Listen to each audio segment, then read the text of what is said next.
Welcome to the podcast, where something is amiss, something is a mess, and we'll discuss some things MS, multiple sclerosis. This podcast is meant to tell the stories of those living day to day with MS, from before they were diagnosed, getting that diagnosis, the aftermath, and where they are today in their journey with multiple sclerosis. And now, let's get on with the show. Welcome to Some Things MS. And welcome to another episode of the podcast, Some Things MS, where we're talking with folks from across the spectrum, whether or not they're living with MS or helping folks living with MS. And I'm excited to have on Jordan Acosta today to talk about what she's doing and her journey kind of through this world with the MS Society. Welcome, Jordan. Yeah. Thank you. Thank you so much for having me. Honestly, it's such an honor to be able to chat with anybody about MS and especially to be able to help people. So I'm excited. Yeah, me too. So let's jump in and just give us a quick intro of who you are and where you are, and then we'll kind of jump into some of the cool stuff. Sounds great. Yeah. So my name is Jordan Acosta. I just recently graduated from Colorado State University with my graduate degree. So very excited about that. I was born and raised in Castle Rock, Colorado, and did my undergraduate and then like I said, finished up grad school up in Fort Collins.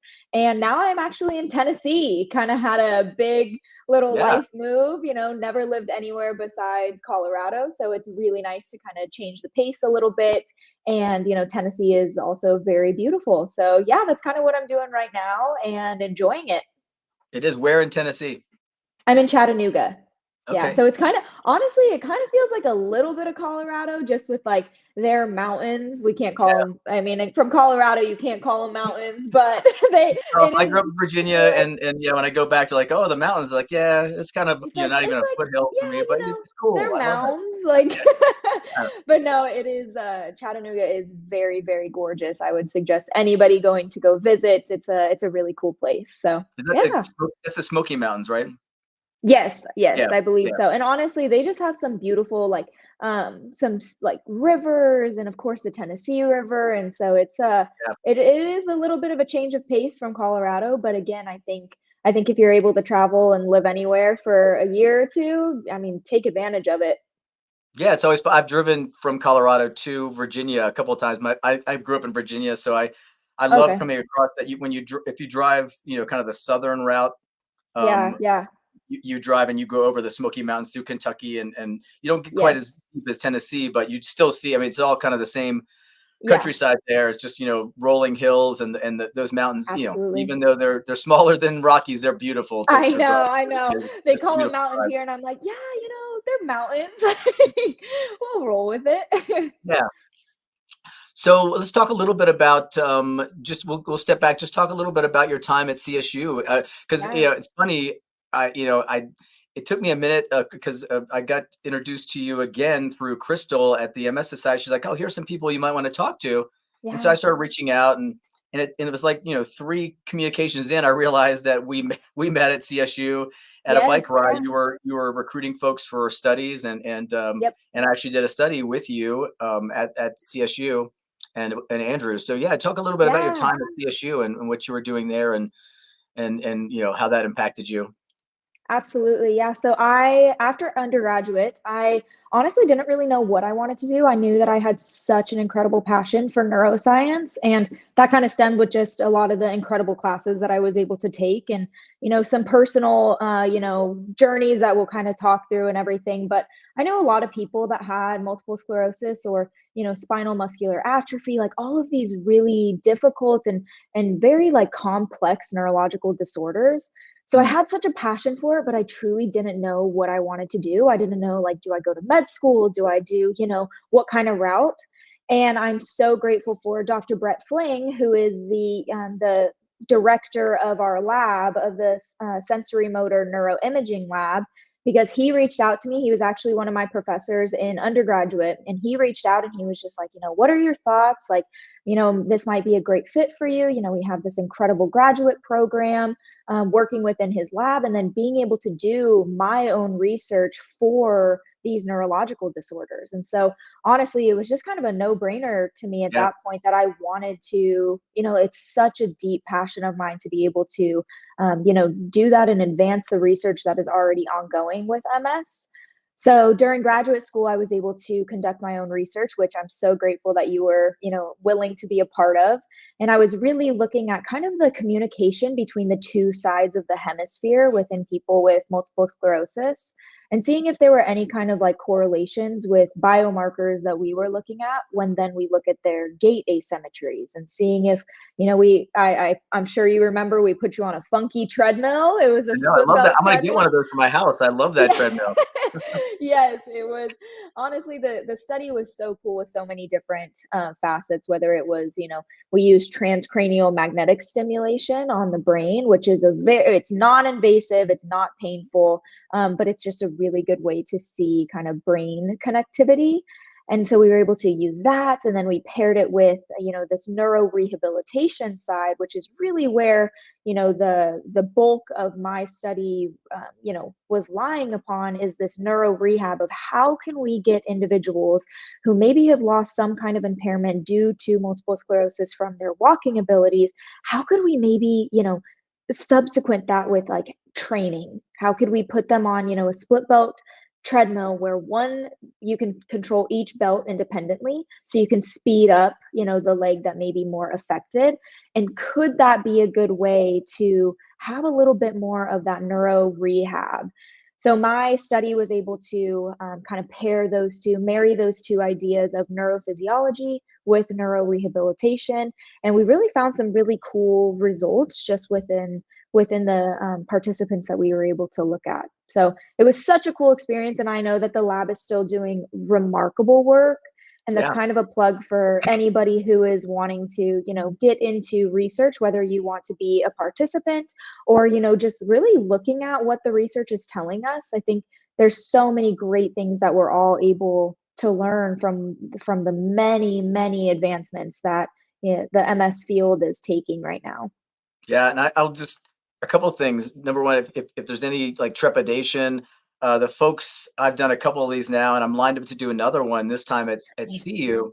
Um, they take such care in making you comfortable. I mean, it's such an easy process. Mhm. If you can get into one of these, not only again are they making you feel welcome, but it's such an important piece to the cause Yeah. that where a person like myself can contribute, and I really appreciate that. And I don't know if you know, they're going to give a tour of the neurology lab this year at the end of the bike ride. So it's Good. Oh, at some point, amazing. yeah, during the afternoon, they'll I don't know if Yeah. it's going to be one or multiple tours, but they'll be having folks kind of come in and get to see what you were doing, what they're doing now, and to talk Yeah. about the different research. So that's a pretty awesome experience for, again, just to get everybody on a level playing field of understanding how all this works, Mhm. from Yeah, well, and perspective I think to what they're I doing. think too, if you've never done it before, it can honestly feel a little bit scary. You don't know really what you're walking into. You don't know what the lab looks like. You don't know how they're going to treat you. And I think, speaking for myself with the research that I did, as well as, I know the research going on in the sensory motor neuroimaging lab at CSU, it is such a it's the highest priority to make everybody feel very welcome, Yeah, very just appreciated, not as though you're just like another number to us on a data sheet, but that you truly are, a person to us. And we are so beyond grateful for the people who are willing to, sacrifice their time and their energy to be able to, meet with us. So that's always a goal. So I hope that maybe eases a little bit of that fear that some people may feel when they're like, oh, I don't know if I want to be, a part of this research realm. right. Because when you start saying like transcranial, blibbity blobbity It cap, can and people sound are like, so what? scary. I'm out. It sounds a little Yes, I scary. know. Yeah. Oh, it was so honestly having that like conversation with people where I'm like, and they're like, okay, well, what's going to happen? And I'm like, well, I use this machine and it sounds a lot scarier than what Right. it is. Like, I promise it does not hurt, but there is like some fear in it. So, You bet. whatever we as researchers can do to mitigate that is going to be important. Yeah, no, and I can only attest to my experiences, which have all been great. And like I said, everybody from top to bottom is, like I said, welcoming and trying to make it as easy as possible because of the, because they need folks to do it, Yeah. and it's such an important thing. Yeah, absolutely. So talk a little bit about your own, you mentioned just briefly, but your own neurological journey. You've had some things going on that, which is kind of, Yeah. led you down a path in life. Let's kind of talk a little bit about that. Yeah, so it was actually in graduate school. So it was the wildest thing, but kind of in like a storytelling fashion. I was deep into this research. I was collecting data. I was going through all of these, and it was in my second year of graduate school where I all of a sudden started experiencing all of these neurological symptoms that scared me.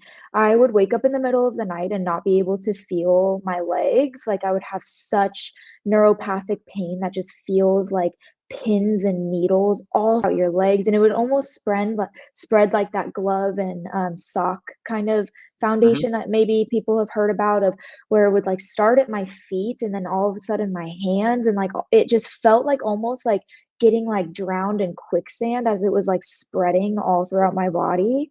Yeah. And whether it was, not being able to feel certain things, almost like the way that I've always been able to describe it is like, the feeling right before like your leg is about to fall asleep, where it's so uncomfortable, where you're just like, oh, all I want to do is like try to shake it out or like, move around, like, oh, this is so uncomfortable. And then Yeah. like you mix that in with a little bit of like pain as well, where it's like feels like little knives just going into your legs and like your arms. And I was experiencing that for a while and had no clue what was going on. And, even me being a researcher, like I was scared. I was like, Yeah. okay, let me run all these tests on Let's say you're myself. Like immediately I going to don't, diagnosis mode and like, just like because and you've I already think, I immersed think in it. exactly. I honestly think that kind of scared me more Mm. because, I do know a lot of the field. And so immediately my head goes to, well, this is MS. This is Yeah. like exactly what, all of these symptoms are pointing to. Yeah. And so thankfully, with being again, I owe a lot to Dr. Brett Fling, and honestly, he's just an incredible person too. If you ever get the opportunity to I chat did with meet him. him, Yeah, after oh, we did our he's study, I amazing. was in Dallas, for an overall MS event, and they were showcasing the study. Like, they had Yeah, there was, like, 30 or 40 people, coming in to show all the different studies, and he was there showing the study that I was in, so it was kinda cool. that's amazing. Yeah, he's such a great mentor, and also personally, when I was going through all of that, I mean, he was such an incredible just person to be able to go to and confide in, and also Yeah. not feel afraid to be like, I am scared of all of these things going on. What do I do? So I was able to get into a neurologist and, check out what everything that was going on. And it gave me such an empathy for just the battery of tests that you have to go Mm. through in order to get these diagnoses and to figure out what's happening. And the spinal taps, the intramuscular EMGs, the blood draws, the MRIs. I mean, it's insane how much you have to go through, and just Yeah. to even figure out what's going on, not even to then have like the treatment. So went through all of that, and it's really interesting what my diagnosis is. It's a very rare neurological disorder that's stemming from some post-COVID, post-viral infections. I was hit with COVID pretty hard and Mm. hospitalized for a couple of days. They have Yeah. no idea why, because I was extremely healthy. I was a Division I athlete at CSU, and really just was struck hard with COVID. And they think that a lot of the things that I'm undergoing now is a response to that, whether it's chronic inflammatory demyelinating polyneuropathy and small fiber neuropathy. So basically think of the demyelination that we often know in MS occurs in the brain and the spinal cord. And a lot of those side effects of what you feel is stemming from, the lesions and the damage happening to those white matter tracks within the brain and the spinal cord. However, when you think about other neurological disorders, so specifically the one that I'm enduring, it's in the periphery. So my brain and my spinal cord aren't where the demyelination is Okay. happening, Yeah. but it's in the periphery, so my arms and my legs. So it looks very, very similar. The outward expression is very similar. But then when you go into the actual heart of it, then that means the treatment is different. And so I am so grateful for, the team of neurologists that I was able to have to be able to figure out what is going on and honestly just kind of throw the kitchen sink because I was really deteriorating quickly. I often had to use, a cane to walk around and would drop things, which was so emotionally defeating, to feel as though, you were just losing so much of what you had.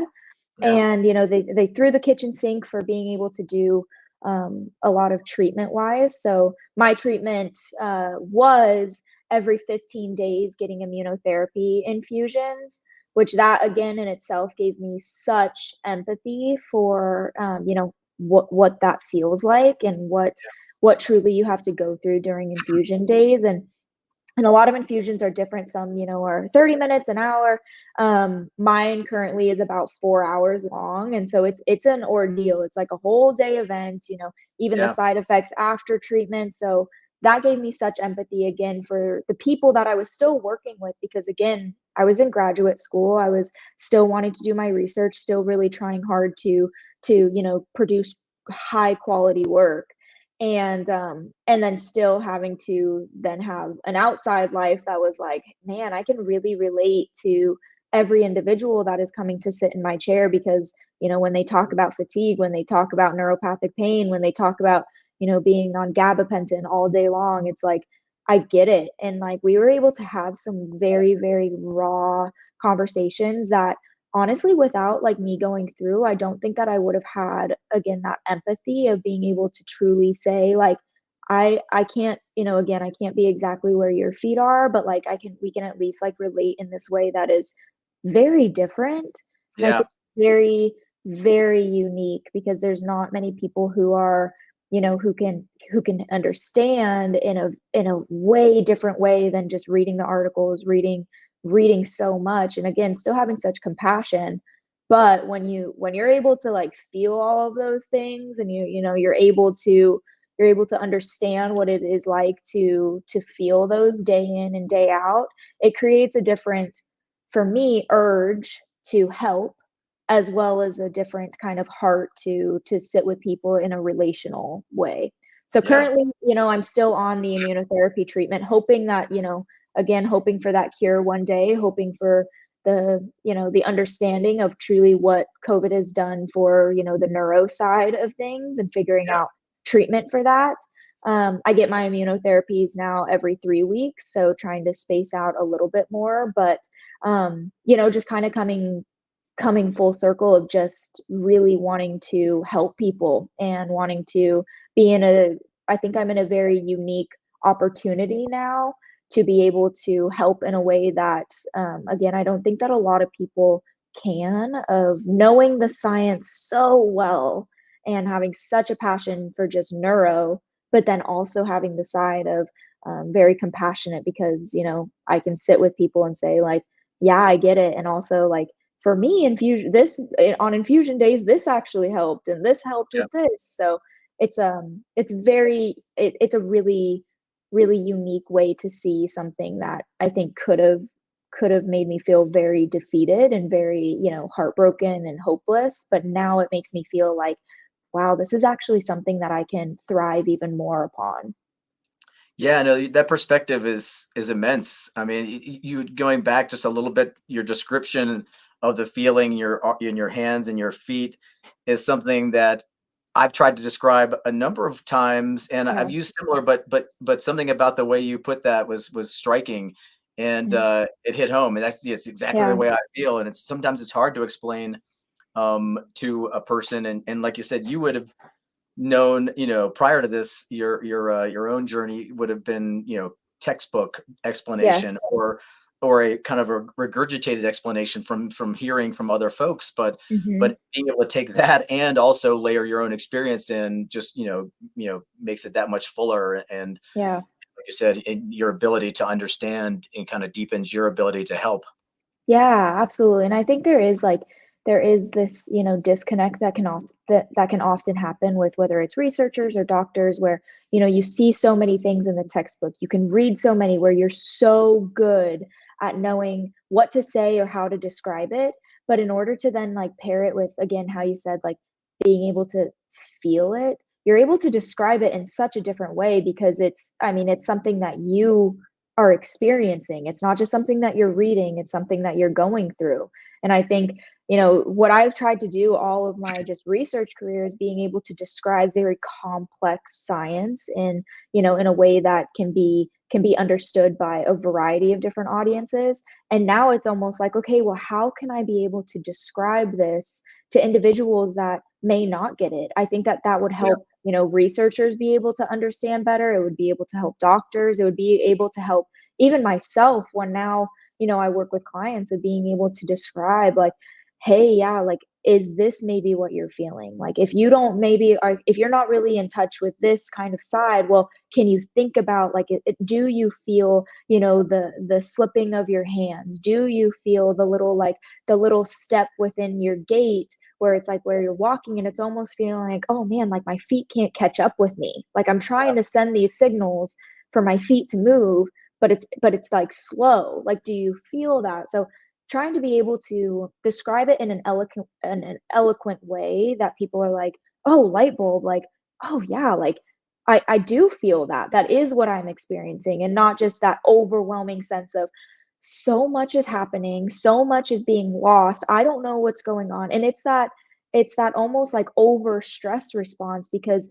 it's overwhelming. It's hard, it's difficult, it can be very sad, and you're mixing in physical emotions with emotional things, and it's like it just becomes this huge volcano of what the heck is happening to me and how do I stop it?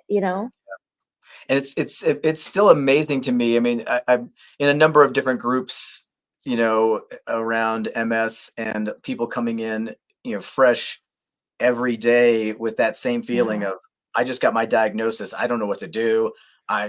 Here's what I'm feeling. Is Yeah. anybody feeling the same thing? So there's so many people just continuing to, to get this, this diagnosis, and they need to, as quick as they can, hear about the stories. This is why I'm doing this. This Yes. is why you're doing what you're doing, is just to, is Yep. to, to help people get there faster so they're not in that purgatory zone of not knowing. It took 100%. me, 20 years ago, there wasn't as much information. So, it took Mhm. people longer, where hopefully now, we're getting information out there faster, which leads to what you're doing now. So talk a little bit about your, Yeah. kind of where you are in Tennessee, and what you're doing to help Yes. folks with neurological issues.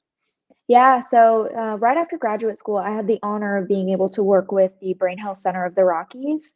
And with that group, they are able to provide very amazing educational programs to people with multiple sclerosis. So, really walks you through and connects you with a lot of different specialists, whether it's nutrition, whether it's, stress management, all of these different things, and provides you with a ton of education. It is fantastic. I highly recommend it. And I always, I was working with the group, and then when I moved, I was like, I love this so much. And I wish that I could meet with every single person one on one and create like not just a personal trainer where they're able to work with you, one on one to really have fitness goals. But what about people with multiple sclerosis that, you need this almost lifestyle medicine. You need this like lifestyle intervention where it's understanding that you have to maybe change certain things, but how do we still be able to thrive in this diagnosis? So Yeah. I created my business, Optimal You Health, which is all completely designed around the health and wellness for people with multiple sclerosis. So I'm a health and wellness coach for people with MS, and it is such a privilege to be able to meet one on one with individuals where we go through an audit of your life to start, where it's like we're looking at, what does your nutrition look like? What does your exercise look like? What does your just social connections look like? What does your sleep habits look like? We look at all of these different key pillars to be able to say like, okay, if we are going to maybe try to enhance, try to optimize, try to really improve that wellness, because we want to make sure that, with a diagnosis like MS, it's not only about treating the moment of what you're going through. It's also about extending that health span that you're able to have. It's delaying that, very progressive part of multiple sclerosis and any of these demyelinating, disorders. It's almost trying to, like, how do we push off all of those impairments to be able to thrive as long as we can?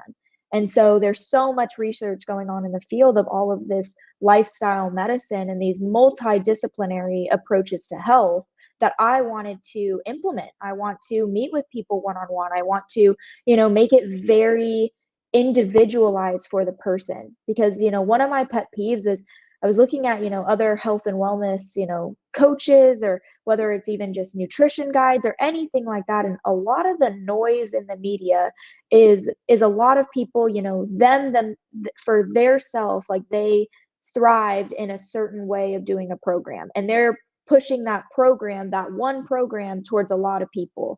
Well, the issue with that, with multiple sclerosis, is everyone presents differently. Yeah. One person may respond very differently than another person. The heterogeneity of multiple sclerosis is honestly insane. What makes it very difficult, in the research realm, because you need so many people, because it is so widespread of what people experience. And so there's no way that me, as a researcher who knows the field, who wants to help, I am not going to create one program and then, ship it to a bunch of people. Like that can't really happen in order to optimize their wellness. This isn't the Jordan Acosta, optimized health. It is the optimal you health, where I meet specifically with you and see where you're at with your life, see what you're going through, see what your symptoms are, see how treatment is going, see how all of these things specific for you. And then I take that into my own program and create something that is very unique, one of a kind for you. Because it's not going to be the same as if I just told you to do something and that's like, well, I don't do this. I don't like this. And I think that that's a big barrier for some individuals, is when they get a program and they're like, I actually don't like doing any of this. Like, this doesn't Right. excite me to do. It's like, well, how are you then going to create healthy habits if the things of the program is things that you don't want to do? I mean, that's how it's going to get abandoned. So what I do is really create healthy and exciting lifestyle habits that are going to not only be advantageous to the individual, but advantageous for, a multiple sclerosis diagnosis, where it's very customized to them, where it feels as though they're taking control again of their life. They have more confidence in their care, and they also feel more excited about just setting goals for themselves. Yeah, it kind of going back to my diagnosis. I took a similar path. Mhm. It just took me longer. So I didn't Yeah. have a coach or somebody there, but I kind of decided that was the path I wanted to take. Yeah. I tried medicine, some of the medicines out of the gate that weren't, Hmm. I was having side effects, or only a couple medicines at the time I was diagnosed. So I didn't have the kind of the real breadth of options that are out there Right. now. What I did know, what it took me a long time to learn, was all those little things you just mentioned. Yeah. Lifestyle, some of the lifestyle changes I made right away, like eating. I was already eating kind of healthy. We'll Hmm. talk about exercise a little bit towards the end too, Yeah. but kind of doing some things that were already in place, but just try to strengthen those. And Hmm. then it took me a lot longer to get to a point where I realized I didn't need alcohol in my life at all. Yeah. Yeah. Just in general, like even on a social side, it's like, you go out and you want to relax a little, you have a drink or two. Even that was Yep. just a little bit more than my body cared to take. So Yes. Yeah. I started just It's finding so those, good. like, those points of eliminating things that triggered. And Hmm. and you'll know this from the MS side. A lot of what people with MS do is you make choices. I still do it. Yeah. Today I'll make a choice to stay out later one night, knowing I'm going to sleep in the next day, or whatever Yeah. you're going Yes. about. But just kind of, you got to, what you're doing there is getting to know yourself, so you know how to get those guardrails in place. So like you said, Yes. you can feel excited about doing stuff, so you're not like in this zone of like, what can I do? It's what am I doing?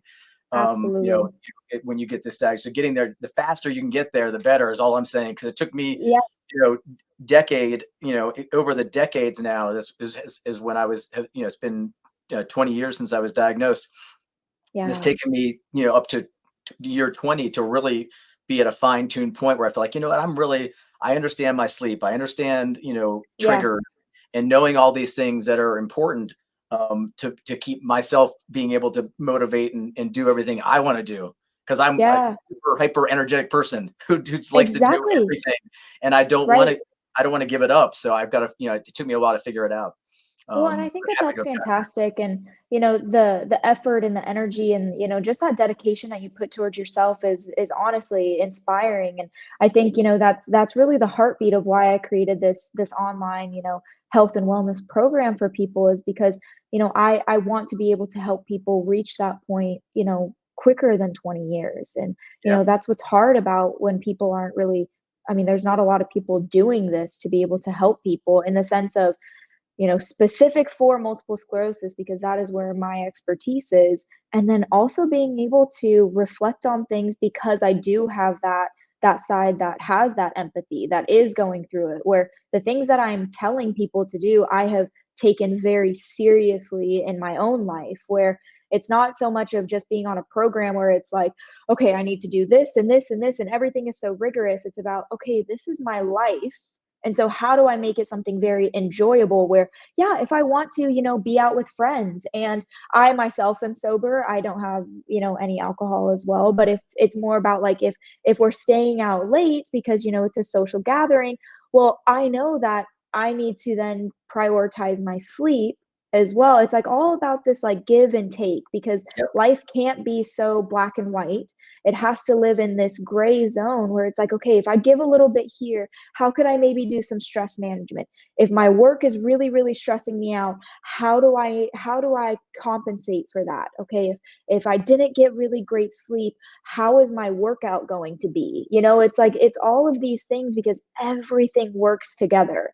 Yeah. It's not siloed. It's not saying, my nutrition is right here, my exercise is here, my sleep is here, my social is here. It's not siloing any of it. It's understanding that everything works in harmony where in itself where you might not understand, but it's like I had these times when I was first going through all of this where my exercises would be horrible, where I would feel so like down on myself because I would be like, how did I just do this day and yet now I can't, and like I feel so worn out by this, like I was getting so down on myself. But then when I did that kind of stripped back of my life of figuring out even within that day or even the prior day, what did my life look like? And then it's like, well, yeah, I was really stressed out about this. And, yeah, I didn't get great sleep and my nutrition wasn't as good as what it could have been. And then it's like this light bulb happens where you're like, well, no wonder then, I'm not going to be able to perform physically, or I'm not going to be able to perform mentally with cognitive kind of tasks of, presenting at conferences or presenting at meetings. Like, of course, that's not going to be maybe as optimal as what you want it to be because all of these different things, maybe fell off a little bit. So Yeah. what I really do is try to implementing that isn't so much like a every single day you need to be in bed by 9 p.m. and you need to do this. It's more of understanding the benefits of all of those things and then working with individuals to meet kind of like what we're doing right now with one-on-one of being able to, zoom in with people and say, okay, what does this upcoming week look like for you? What does this day look like for you? What are you really struggling with? What maybe is research that's happening in the field that you have questions for me about? It's meeting with them one-on-one to discuss what does life look like?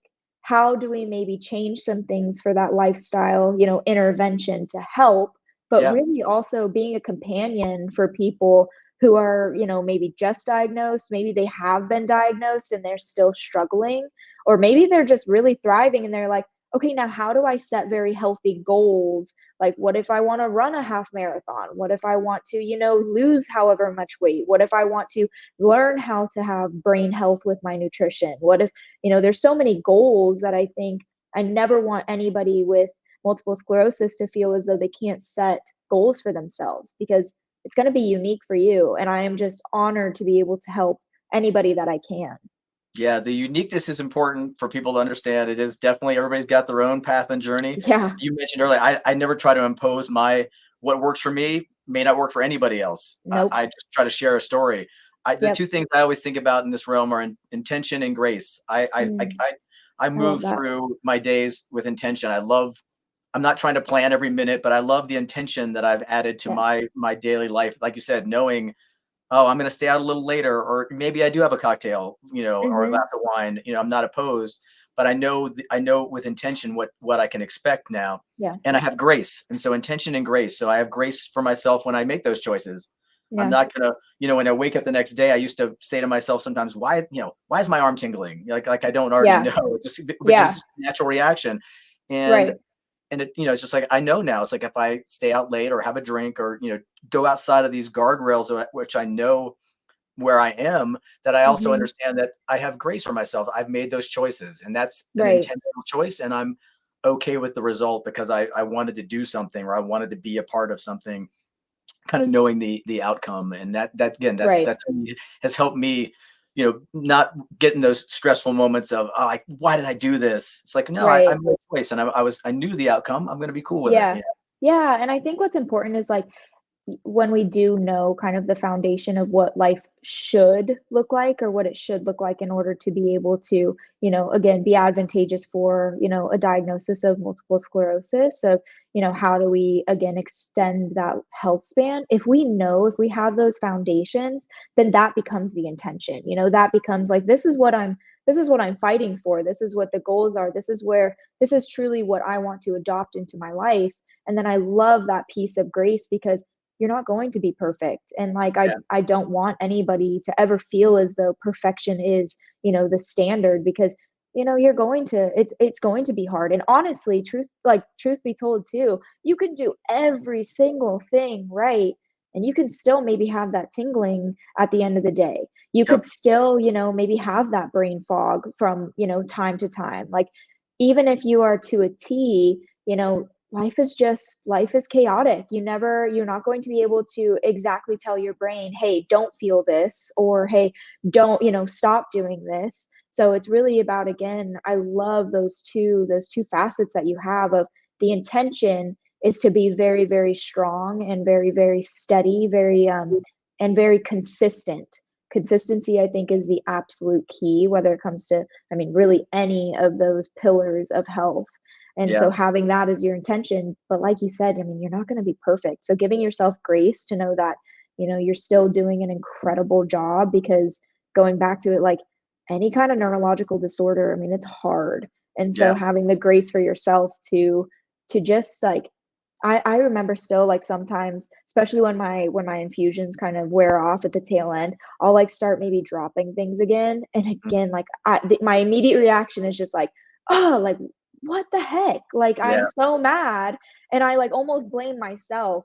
But then, like, I just take three really deep breaths and I just say, like, I'm so proud of myself, because, you are working through life with something that, is challenging and difficult for a lot of people to understand. And, the difficulty too is it truly is an invisible diagnosis. MS, any kind of neurological yeah, disorder, it's an invisible disease where you don't see it until you feel it or until and so it's this hard place of giving yourself grace allows you to understand that no matter what it looks like on the outside, no matter what the pictures look like or what people see, you're you're battling every day. And what a fighter every single individual is, because they're moving through something and they're trying to still set goals. They're trying to be the best version of themselves. Like, that deserves a round of applause every single day.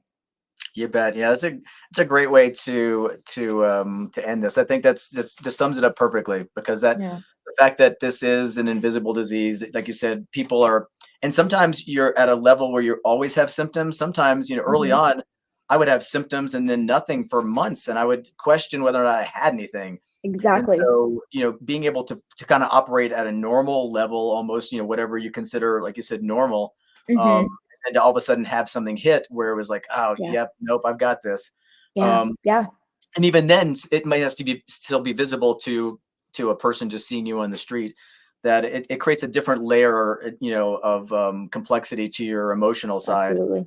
Um, for somebody kind of, going through and, again, personally, I wouldn't walk into a store and announce that I have a disease so everybody No, there no. knows, right? Yeah. Some folks wear it a little more in their sleeve than I might. I've done a much better job, in the the last few years, because I think it's kind of an important way to share the Yeah. story in the right way.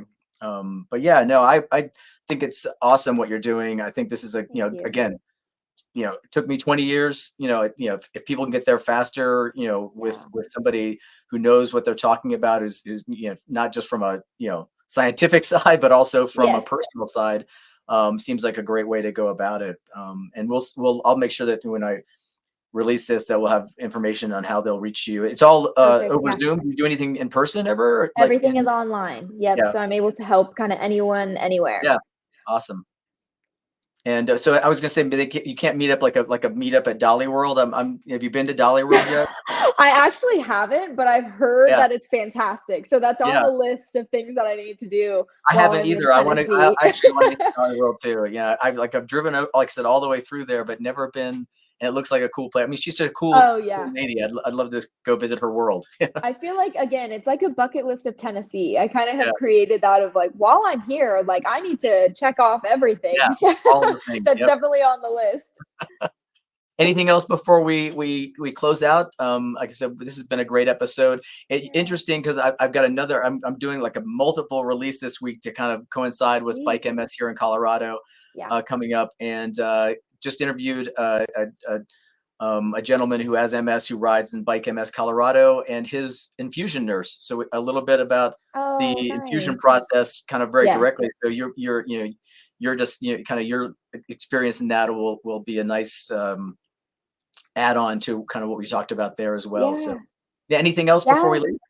No, I don't think so. Really, again, just honored to be a guest, and I'm hoping that any of this information helps. But I'm always trying to help anybody, and so if anyone has any other questions or anything, or wants to work with me, I would love the opportunity to. So Yeah, we thank you appreciate it, again. Jordan. Thank you so much. Yeah, and I'm sure I'll talk to you if I ever come through Tennessee. Maybe we can meet up at Yeah, Dolly World. Yeah, we can do it there you together. go.